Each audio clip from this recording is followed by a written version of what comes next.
আসসালামু আলাইকুম ওয়া রাহমাতুল্লাহি ওয়া বারাকাতুহু।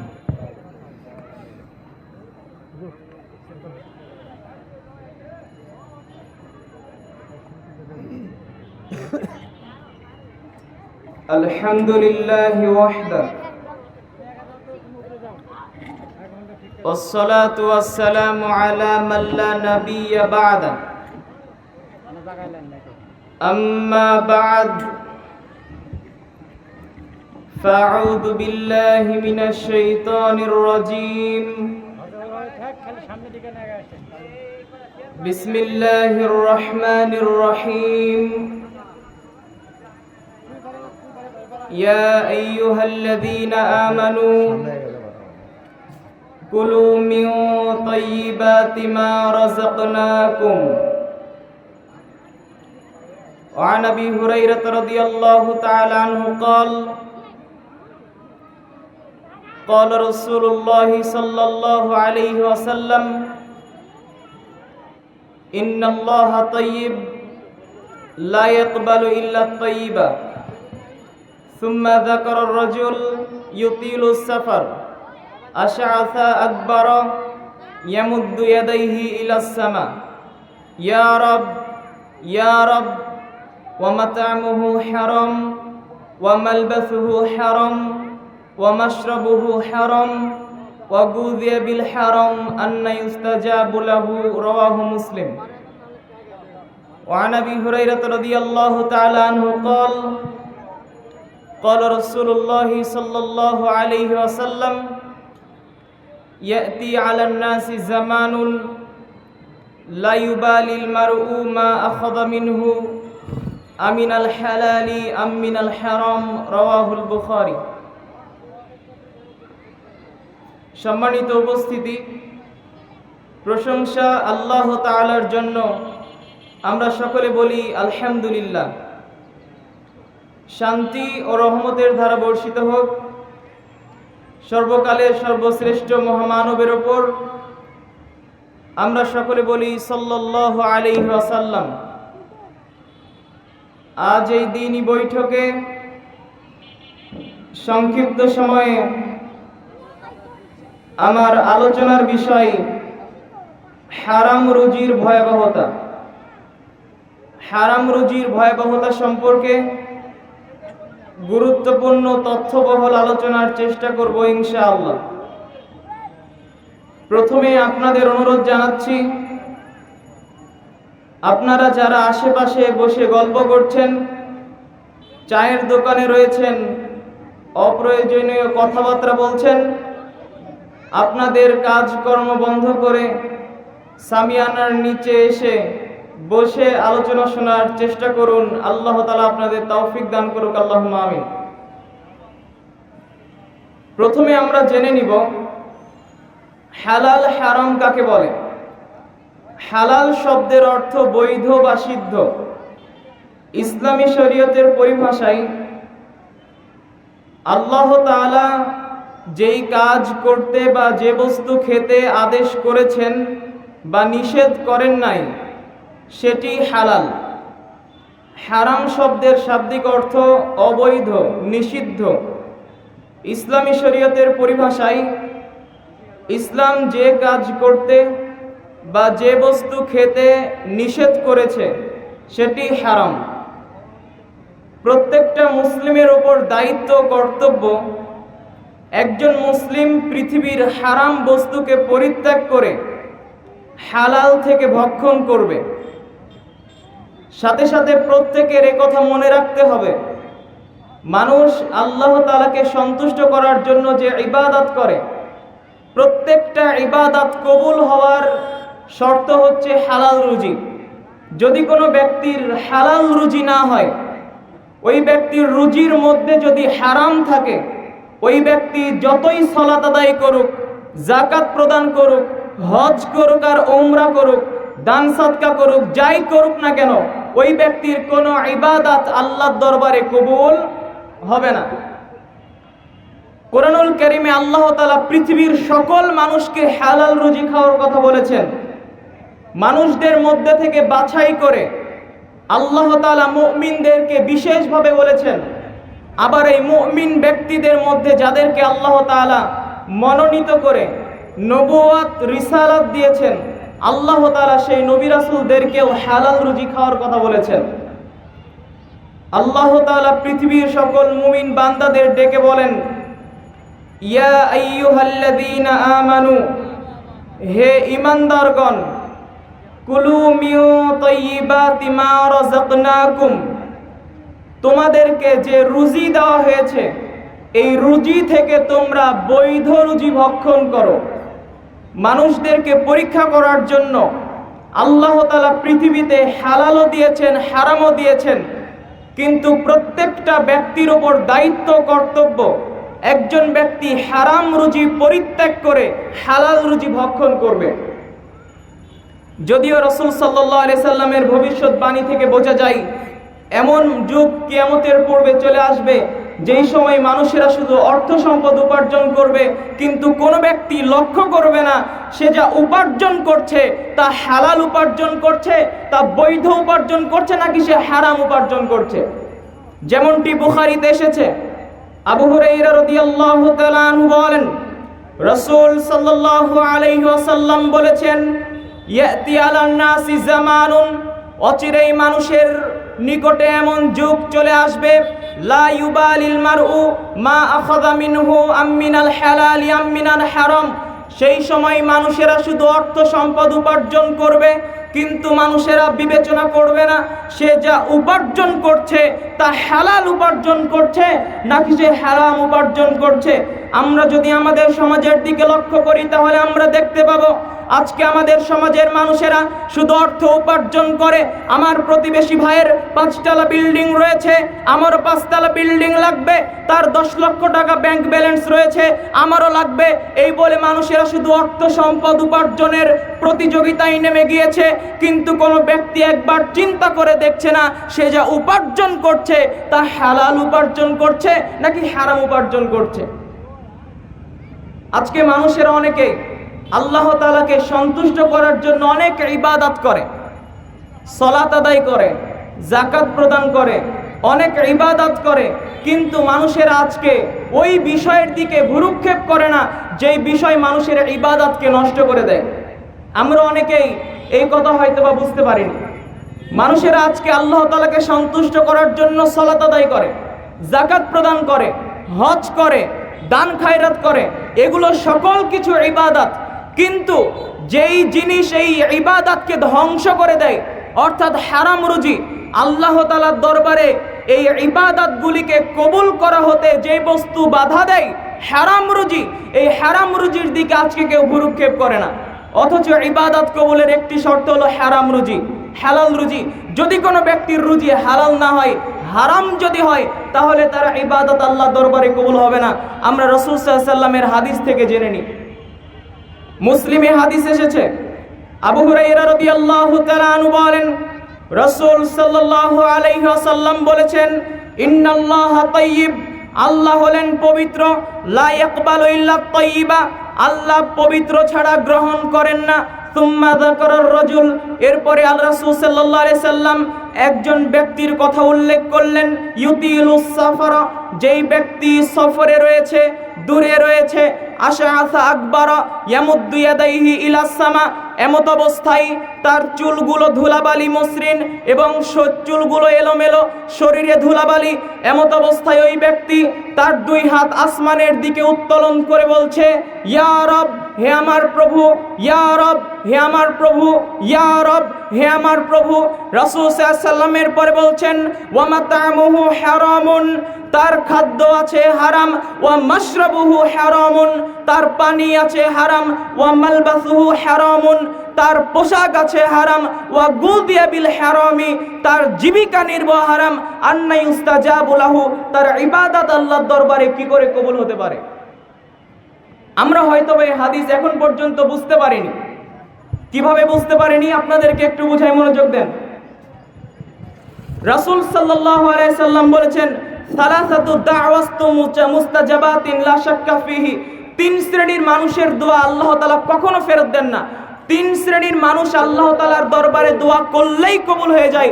তার মধ্যে 1 শ্রেণীর ব্যক্তি হলো মুসাফির, হাদিসে যেই ব্যক্তির কথা বলা হচ্ছে এই ব্যক্তি মুসাফির, সফরে রয়েছে, তার মানে দোয়া কবুল হওয়ার কথা। রাসূল সাল্লাল্লাহু আলাইহি ওয়াসাল্লাম বলেন, যখন কোনো ব্যক্তি আল্লাহ তাআলার দরবারে দুই হাত উত্তোলন করে দোয়া করে, খালি হাত ফিরিয়ে দিতে আল্লাহ তাআলা লজ্জাবোধ করেন। হাদিসে যেই ব্যক্তির কথা উল্লেখ করা হলো সেই ব্যক্তি আল্লাহ তাআলার নিকটে হাত তুলে দোয়া করছে, তার মানে দোয়া কবুল হওয়ার কথা।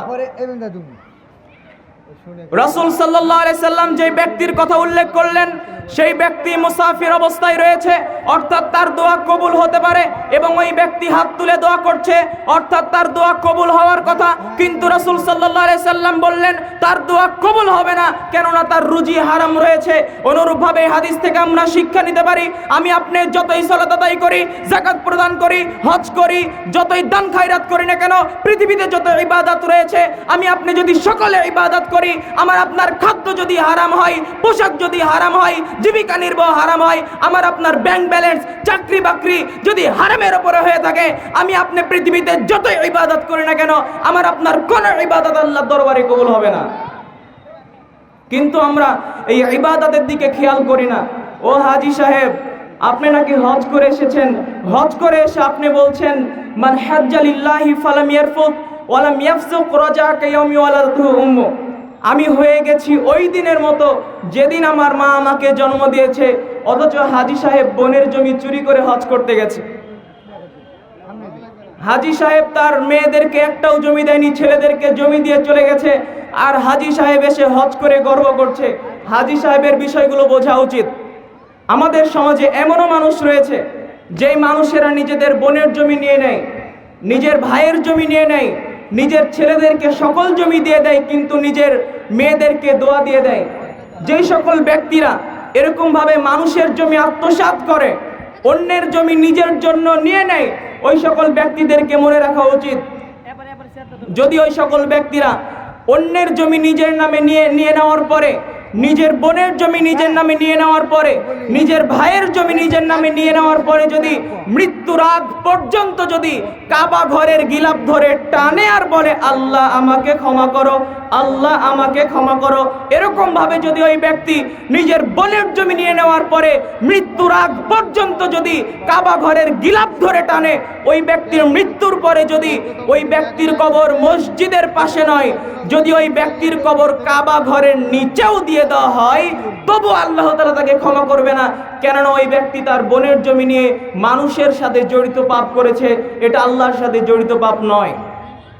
তবে যে ব্যক্তি নিজের বোনের জমি নিয়ে নিয়েছে, আপনি একদিন রাস্তা দিয়ে হাঁটছিলেন, হাঁটতে হাঁটতে একটা অন্যের গাছ থেকে আম ছিঁড়ে খেয়ে নিয়েছেন, এটা আত্মসাৎ। তবে আপনার বাঁচার পথ সহজ, আপনি যদি আপনার বোনকে জমি ফেরত দিয়ে ক্ষমা চান, কিংবা ওই লোককে যদি গিয়ে বলেন আমি তোমার গাছের আম ছিঁড়ে খেয়েছি, আমাকে ক্ষমা করো, যদি আপনি ক্ষমা চান তাহলে আপনার ক্ষমার পথ রয়েছে। আপনাকে কয়জনের কাছে ক্ষমা চাইতে হবে? কথা বলেন, একজনের কাছে ক্ষমা চাইতে হবে। কিন্তু যারা নেতৃত্ব পর্যায়ে রয়েছে তারা যদি আত্মসাৎ করে, যেমন মেম্বার, চেয়ারম্যান, এমপি, মন্ত্রী, এরা যদি আত্মসাৎ করে তাহলে তারা জাতির টাকা আত্মসাৎ করলো। মানে একজন মেম্বারকে পুরো গ্রামের মানুষের কাছে ক্ষমা চাইতে হবে, একজন চেয়ারম্যানকে পুরো ইউনিয়নবাসীর কাছে ক্ষমা চাইতে হবে, একজন এমপিকে পুরো থানার মানুষের কাছে ক্ষমা চাইতে হবে। যদি কোনো প্রধানমন্ত্রী আত্মসাৎ করে তাহলে তাকে পুরো দেশের মানুষের কাছে ক্ষমা চাইতে হবে, কেননা সে আত্মসাৎ করেছে জাতির টাকা, একজনের টাকা নয়। প্রিয় উপস্থিতি, যখন আমাদের সামনে হেদায়েতের বাণী নিয়ে উপস্থিত হওয়া হয় তখন আমরা সেই হেদায়েতের বাণী গ্রহণ করতে চাই না, আমরা ইসলামের পথে আসতে চাই না। কিন্তু যখন আমাদের সামনে দুনিয়ার কোনো সম্পদ আসতে চায়, যখন আমাদের সামনে টাকা পয়সা আসতে চায়, আমাদের সামনে মান সম্মান আসতে চায়, চাকরি বাকরি আসতে চায়, আমরা তা সদারে গ্রহণ করি, কিন্তু ইসলামের বাণী আমরা গ্রহণ করি না। এটা হলো আমাদের জীবনের বাস্তবতা। আমি আপনাদের একটা ছোট্ট দৃষ্টান্ত দিয়ে বোঝাই, আপনার মনোযোগ দিয়ে বোঝার চেষ্টা করবেন আমাদের জীবনের দৃষ্টান্ত কেমন। একজন ব্যক্তি সফরে যাবে, একজন ব্যক্তি কোথায় যাবে?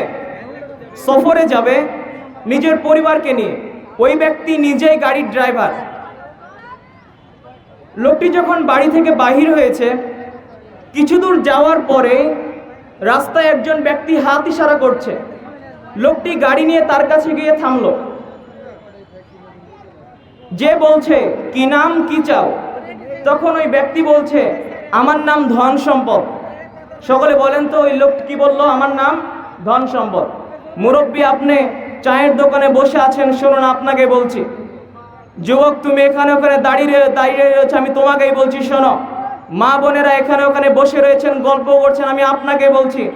বক্তব্য মনোযোগ দিয়ে শুনে নিজের জীবনের সাথে মিলানোর চেষ্টা করো। যখন ওই ব্যক্তি রাস্তায় দাঁড়িয়ে থাকা ব্যক্তির কাছে গিয়ে বলল তোমার নাম কি, তখন ওই ব্যক্তি বলছে আমার নাম ধন সম্পদ, চাইলে সাথে নিতে পারেন। তখন ওই গাড়িওয়ালা তার পরিবারের দিকে তাকালো, তাকিয়ে বলছে তোমাদের কি পরামর্শ রয়েছে, তোমাদের মন্তব্য কি? তখন স্ত্রী সন্তান তারা সমস্যার সম্মতি জানালো, ধন সম্পদকে তো সাথে নেওয়া যায়। এবার ধন সম্পদকে সাথে নেওয়া হলো। এবার লোকটি গাড়ি চালাতে থাকলো। যেতে যেতে কিছু দূর পরে আরেকজন ব্যক্তি রাস্তায় হাত ইশারা করছে। লোকটি তার কাছে গাড়ি থামিয়ে তাকে বলল তোমার নাম কি, কি চাও? তখন ওই ব্যক্তি বলল আমার নাম যশ খ্যাতি, চাইলে সাথে নিতে পারেন। তখন ওই ব্যক্তি তার স্ত্রী সন্তানের দিকে আবার পুনরায় সিদ্ধান্তের জন্য তাকালো, তোমাদের মন্তব্য কি, মত কি? তখন তার স্ত্রী সন্তান পূর্বের ন্যায় সম্মতি জানালো। লোকটি তার যশ খ্যাতিকে সাথে নিল। এবার গাড়ি নিয়ে আরো চলতে আছে। চলতে চলতে রাস্তায় আরেকজন ব্যক্তি হাত উঠিয়ে বলছে যে থামেন। তখন লোকটি তার কাছে গেল, যে জিজ্ঞেস করছে যে তোমার নাম কি? তখন ওই রাস্তায় দাঁড়িয়ে থাকা ব্যক্তি বলছে আমার নাম দিন, আমার নাম ধর্ম। সকলে বলেন তো এই ব্যক্তি কি বলছে? আমার নাম দিন, আমার নাম ধর্ম। লোকটি পূর্বের নাই তার স্ত্রী সন্তানকে আবার বলল যে তোমাদের মত কি, একে সাথে নেওয়া যায় কিনা? তখন স্ত্রী কি বলছে মনোযোগ দিয়ে শোনেন। তখন স্ত্রী বলছে যে এ তো দিন, এ তো ধর্ম, একে যদি আমাদের সাথে নিই তাহলে ওই সেকেলে যুগের বোরকা পড়তে হবে, সেই প্রাচীন যুগের বোরকা পড়তে হবে। ছেলে জবাব দিচ্ছে যে এই যে কি বল, কত চমৎকার গান শুনছিলাম, এই দিনকে যদি আমাদের সাথে নিই তাহলে আমার এই চমৎকার গানটা বন্ধ করতে হবে। লোকটিও ভাবলো দিনে 5 ওয়াক্ত সালাত, আবার দাড়ি রাখতে হবে, 14 রকমের ঝামেলা, দিনকে আর সাথে নেওয়া যাবে না। এই বলে দিনকে সাথে না নিয়ে পিছনে ফেলেই লোকটি চলা শুরু করলো। এরকম করতে করতে সামনে রয়েছিল চেকপোস্ট, পুলিশ দাঁড়িয়ে রয়েছে। লোক যখন সেখানে গেল, পুলিশেরা বলল থামেন, আপনার সময় শেষ, আপনি এখন নেমে আসেন।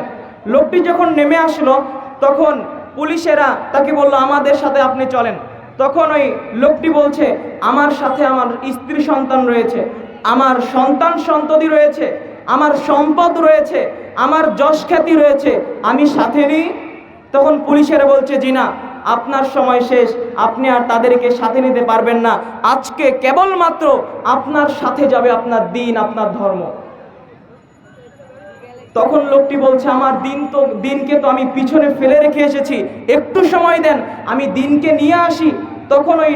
তখন পুলিশেরা বলছে জি না, তার সম্ভব নয়। প্রিয় উপস্থিতি, এই দৃষ্টান্ত আপনাদের আমি কতটুকু বুঝাতে পারলাম আমি জানি না, কিন্তু একটি কথা মনে রাখতে হবে, পায়ের 2টা জুতা যেমন পরস্পর সমান হয়ে থাকে, রেলগাড়ির 2টা চাকা যেমন পরস্পর সমান হয়ে থাকে, গরুর গাড়ির 2টা চাকা যেমন পরস্পর সমান হয়ে থাকে, আজকের এই দৃষ্টান্ত আর আমাদের জীবন একেবারে হুবহু মিলে গেছে। আজকে যখন আমাদের কাছে আমাদের ধন সম্পদ আসতে চাই, সেই ধন সম্পদ আমরা গ্রহণ করে থাকি। আজকে যখন আমার আপনার কাছে ইজ্জত সম্মান আসতে চাই, আমরা সেই ইজ্জত সম্মান গ্রহণ করে থাকি। কিন্তু আমার আপনার সামনে যখন কোনো ব্যক্তি ইসলামের দাওয়াত নিয়ে আসে, বিন ধর্মের দাওয়াত নিয়ে আসে, জান্নাতের দাওয়াত নিয়ে আসে, কোরআনের দাওয়াত নিয়ে আসে, তখন আমরা সেই দাওয়াতকে পরিত্যাগ করি। ঠিক যেই দিন মানুষের নির্দিষ্ট সময় শেষ হয়ে যাবে, মানুষের নিকটে যখন তার মৃত্যু ঘনিয়ে আসবে, মালাকুল মাউত যখন তার পাশে এসে বসবে, তখন ওই ব্যক্তি বলবে আমাকে একটু মাত্র সময় দেন, আমি তো দুনিয়াতে ভালো কাজ করিনি, ফাসাদদাক ওয়া কুম মিনাস সলিহিন, আমি নেক কাজ করব এবং আমি দান সাদকা করব এবং নেক বান্দাদের অন্তর্ভুক্ত হয়ে যাব। কি সেদিন আল্লাহ তাআলা বলবেন ওয়ালা ইউআখিরুল্লাহু নাফসান ইযা জাআ আজালুহা, যখন কোনো ব্যক্তির নির্দিষ্ট সময় চলে আসে তখন ওই ব্যক্তিকে আর কোনো সময় দেওয়া, অবকাশ দেওয়া হয় না। যখন আমার আপনার কাছে আমার আপনার নির্দিষ্ট সময় সময় চলে আসবে, তখন আমাকে আপনাকে আর কোনোই সময় দেওয়া হবে না। এই জন্য ওই দিন আসার পূর্বেই, যেই দিন আমার আপনার হাতে আর কোনো কিছু করার থাকবে না, ওই দিন আসার পূর্বে আসুন আমরা ইসলামের পথে আসি, আমরা হারাম রুজি ছেড়ে হালাল রুজি ভক্ষণ করার চেষ্টা করি। আল্লাহ তাআলা আমাদের সেই তৌফিক দান করুক, আল্লাহুম্মা আমিন। প্রিয় উপস্থিতি, আপনাদেরকে বলছিলাম আমাদের জীবনের বাস্তবতা, বলছিলাম হারাম রুজির ভয়াবহতা। ঠিক প্রত্যেকটা জায়গাতে যখন আমাদের কাছে দুনিয়াবি কোনো বিষয় আসতে চায় আমরা গ্রহণ করি। আজকে আমাদের যুব সমাজকে নিয়ে একটু কথা না বললেই নয়। যুব সমাজ হলো একটি সমাজের মূল স্তম্ভ। একটি সমাজের উন্নতি অগ্রগতি নির্ভর করে যুবকদের উপরে, আর একটি সমাজের অধপতন, একটি সমাজের নিচে নেমে যাওয়া নির্ভর করে যুবকদের উপরে। কিন্তু দুঃখজনক হলেও সত্য, আজকের সমাজের যুবকেরা অধপতিত। তারা অধপতনের অতল গভীরে তলিয়ে গেছে, কিন্তু তাদেরকে জেগে উঠতে হবে। যুবকদের অনেক সমস্যা রয়েছে, তার মধ্যে কয়েকটি বড় সমস্যা হলো মাদকতা, তাদের ক্যাসিনোর সাথে সংযুক্ত হওয়া, গান বাজনা শ্রবণ করা। যুবকদের এগুলো বড় বড় সমস্যা। আজকে আমাদের সমাজে এমন যুবক খুঁজে পাওয়া খুব মুশকিল হয়ে গেছে, যেই যুবকের মাদকতার সাথে কোনো সম্পর্ক নেই। প্রায় যুবকই আজকে মাদকতার সাথে সম্পৃক্ত, অথচ রাসূল সাল্লাল্লাহু আলাইহি ওয়াসাল্লাম যেমন ভাবে মাদকতার ভয়াবহতা উল্লেখ করেছেন, আল্লাহ তাআলা করেছেন। যুবক, তুমি মনে রেখো, যখন তুমি নিজের প্রবৃত্তির অনুসরণ করে যখন তুমি মাদকতার সাথে লিপ্ত হলে, যখন তুমি ক্যাসিনোর সাথে লিপ্ত হলে, যখন তুমি গান বাজনা শ্রবণ করা শুরু করলে, তখন তুমি মনে রেখো তোমার যে পৃথিবীর সবচাইতে বড় শত্রু রয়েছে, সেই শত্রুর কাছে তুমি পরাজয় বরণ করলে। পৃথিবীতে তোমার সবচাইতে বড় শত্রু হলো ইবলিস। আর যখন তুমি নিজের মনের প্রবৃত্তি অনুসরণ করে তুমি এই নেশাদার দ্রব্য পান করলে, ক্যাসিনোর সাথে সংযুক্ত হলে, এবং যখন তুমি গান বাজনা শ্রবণ করা শুরু করলে, তখন তুমি সেই শয়তানের কাছে পরাজয় বরণ করলে। আর তুমি যদি নিজের মনের প্রবৃত্তির বিরোধিতা করে এগুলো শ্রবণ করা, এগুলোর সাথে সংযুক্ত হওয়া থেকে তুমি বিরত থাকতে পারো, তাহলে তুমি তোমার সবচাইতে বড় শত্রুকে পরাজিত করলে। যতটুকু আলোচনা করলাম, আল্লাহ তাআলা যেন আমাদের সকলকে কথাগুলো বোঝার ও আমল করার তৌফিক দান করেন। আমরা সকলে বলি আল্লাহুম্মা আমিন। আমাদের সকলের প্রাণপ্রিয় প্রতিষ্ঠান আল জামিয়া সালাফিয়া ডাঙ্গিপাড়া পবা রাজশাহী এবং অন্যান্য ডিস্ট্রিক্ট, আমরা সকলে আমাদের এই প্রতিষ্ঠানের জন্য দোয়া করব। আমাদের শ্রদ্ধেয় উস্তাদ শেখ আব্দুর রাজ্জাক বিন ইউসুফ হাফেজাহুল্লাহ, তার জন্য আমরা দোয়া করি আল্লাহ তাআলা যেন তার হায়াতে কামেলা আজের দান করে। আমাদের আজকে যে মাদ্রাসার উন্নয়নের জন্য যে ইসলামী সম্মেলনের আয়োজন করা হয়েছে, আল্লাহ তাআলা যেন এই সম্মেলনকে সফল করে। এই বলে আমি আমার সংক্ষিপ্ত আলোচনা এখানে শেষ করছি। আল্লাহুম্মা সাল্লি ওয়া সাল্লিম আলা নবিয়িনা মুহাম্মদ ওয়া আলা আলিহি ওয়া সাহবিহি আজমাইন। আসসালামু আলাইকুম ওয়া রাহমাতুল্লাহি ওয়া বারাকাতুহু।